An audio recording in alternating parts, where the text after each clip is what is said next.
Hello दोस्तों, आज હું તમારી સાથે શેર કરવાની છું ગાજરનો હલવો। તો શિયાળામાં બધાના જ ઘરે બનતો હોય છે ગાજરનો હલવો। તો આજે હું તમારી સાથે એક એવી રીતે શેર કરવાની છું ગાજરનો હલવો જે તમે ઇઝીલી બનાવી શકશો અને એકદમ ટેસ્ટી બનશે। સાથે સાથે એકદમ ટ્રેડિશનલ સ્ટાઇલમાં આપણે બનાવવાના છીએ। તો અમુક લોકો શું કરતા હોય છે કે ગાજરને કટ કરીને કુકરમાં બાફી અને તેનો હલવો બનાવતા હોય છે, બટ એનો સ્વાદ છે તે બિલકુલ પણ એકદમ ટ્રેડિશનલ સ્ટાઇલમાં આવતો નથી હોતો અને એકદમ ટેસ્ટી લાગતો પણ નથી। તો આજે આપણે ટ્રેડિશનલ સ્ટાઇલમાં ગાજરનો હલવો બનાવીશું। તો તેનો સ્વાદ છે તે બહુ જ બમણો આવશે અને સાથે સાથે ખાવામાં પણ મજા પડી જશે। તો અહીંયા આપણે ગાજર લઈ લેવાના છે। તો ગાજરનો હલવો તમારે જેટલી ક્વોન્ટિટીમાં બનાવવો હોય એટલી તમે ક્વોન્ટિટીમાં ગાજર લઈ લેવાના। તો અહીંયા મેં 2 ગાજર લઈ લીધેલા છે મીડિયમ સાઇઝના, અને તેને આપણે છાલ ઉતારી લઈશું અને તેને ખમણી લેવાની છે। તો અહીંયા આપણે મોટી ખમણીની મદદથી ખમણી લઈશું। તો આ રીતે મેં બંને ગાજર છે તેને મેં એકદમ સરસ રીતે ખમણી લીધેલા છે। તો તમે જોઈ શકો છો એકદમ સરસ રીતે ખમણાઈ ગયા છે। તો હવે આપણે ગેસ ઉપર એક કઢાઈ મૂકી દઈશું। તો તમે અહીંયા કોઈ પણ નોનસ્ટિક પેન હોય તે લઈ શકો છો અથવા તો કઢાઈ પણ લઈ શકો છો। અહીંયા હવે આપણે તેલ એડ કરીશું। તો અહીંયા મેં 1 વાટકી તેલ એડ કરી દીધું છે અને તેમાં આપણે ડ્રાયફ્રૂટ્સ એડ કરીશું। તો અહીંયા મેં કાજુ અને બદામ જ લીધેલા છે, તમે અહીંયા બીજા ડ્રાયફ્રૂટ્સ લઈ શકો છો। અહીંયા આપણે કાજુ અને બદામને એકદમ સરસ રીતે રોસ્ટ કરી લઈશું। આપણે અહીંયા વધારે પણ એટલા પણ રોસ્ટ નથી કરી લેવાના। હવે અહીંયા આપણે કાજુ બદામ છે તે રોસ્ટ થઈ ગયા છે, તો તેને આપણે એક પ્લેટમાં કાઢી લઈશું।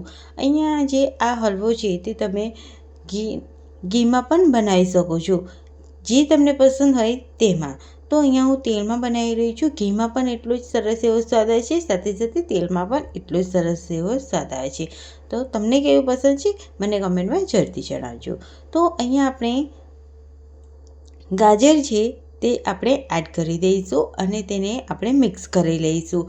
તો અહીંયા આપણે ગાજર છે તેને એકદમ સરસ એવું સોફ્ટ થાય ત્યાં સુધી આપણે વેઇટ કરવાનું છે।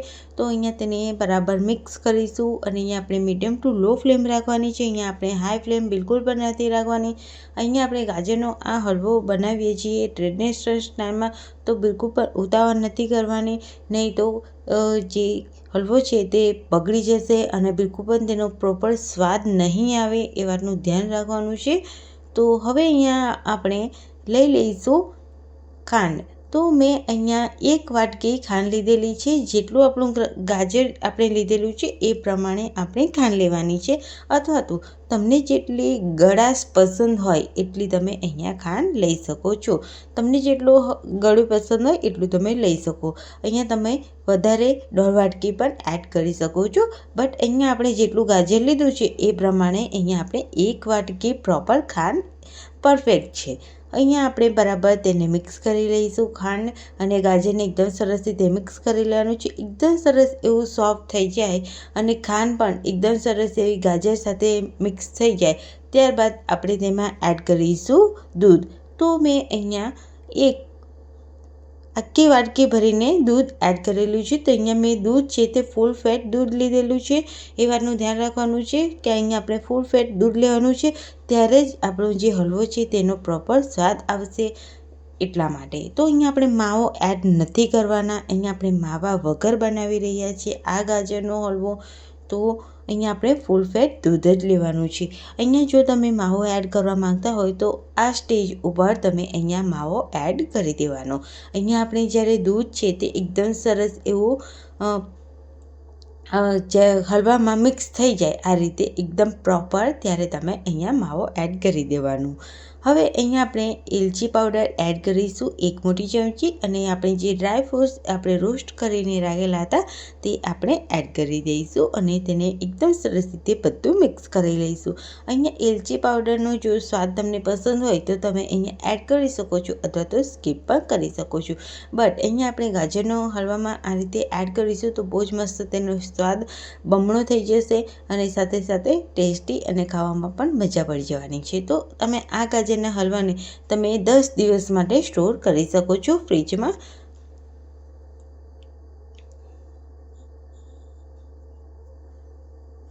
તો અહીંયા આપણે આ ગાજરનો હલવો બનીને તૈયાર થઈ ગયો છે. ઉપરથી ડ્રાયફ્રૂટ્સ સર્વ કરી લઈશું અને આ રીતે સર્વિંગ પ્લેટમાં સર્વ કરીશું. તો આવી રેસીપી સાથે આવતા વિડીયોમાં મળીએ. Bye bye.